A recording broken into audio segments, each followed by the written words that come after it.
الرحیم۔ شاہی مسجد چنوٹ۔ شاہی مسجد چنوٹ برِ صغیر کی بڑی اور تاریخی مسجدوں میں سے ایک ہے۔ چنوٹ شہر کی سب سے قدیم اور پرانی مسجد ہے جو کہ 350 سال پرانی ہے۔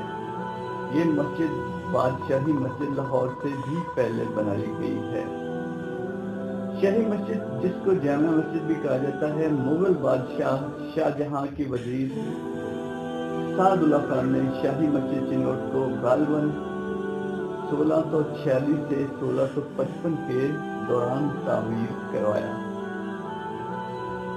مسجد کی تعمیر کے لیے دریائے چنہاب کے کنارے سے لیے گئے مقامی پتھر چنوٹی پتھر، جسے کلاؤڈی سٹون یا ابری پتھر بھی کہا جاتا ہے، سے کی گئی۔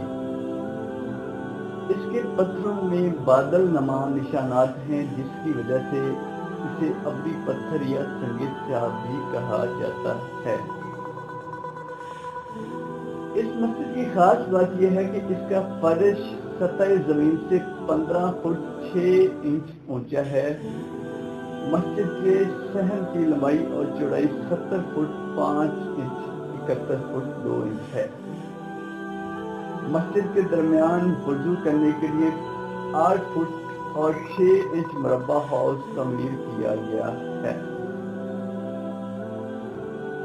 مسجد کے درمیانی حال میں 40 ستون بنائے گئے ہیں، جن کی بناوٹ اپنی مثال آپ ہے۔ مسجد میں بیک وقت 5000 نمازی نماز ادا کر سکتے ہیں۔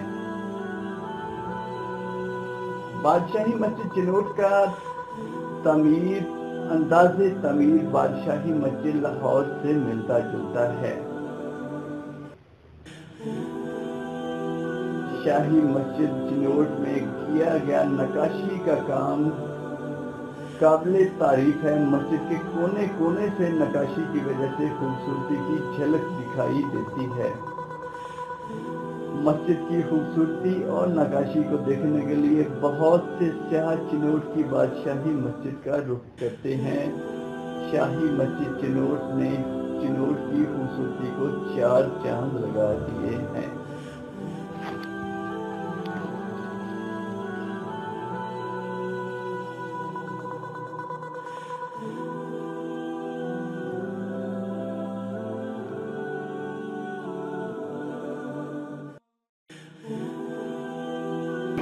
اس کو آپ ضرور وزٹ کریں۔ یہ جو چنوٹ کی تاریخی جگہوں اور تاریخی عمارات میں اس کا شمار ہوتا ہے، بہت دیکھنے والی جگہ ہے، اور آپ آئیں تو ضرور اس کو جو ہے چنوٹ شاہی مسجد اس کو وزٹ کریں۔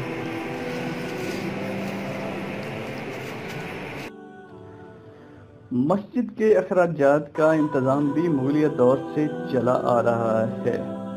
مسجد کے ارد گرد ایک پوری مارکیٹ ہے، جس میں 104 دکانیں ہیں، جن کی آمدنی محکمہ اوقاف حاصل کر رہا ہے، اور محکمہ اوقاف ہی اس کی سرپرستی اور اخراجات برداشت کر رہا ہے، اور مسجد کا سارا انتظام اور ساری رینوویشن سے لے کے ہر چیز جو ہے وہ محکمہ اوقاف کے انڈر ہے، اور محکمہ اوقاف ہی اس کو ڈیل کر رہا ہے۔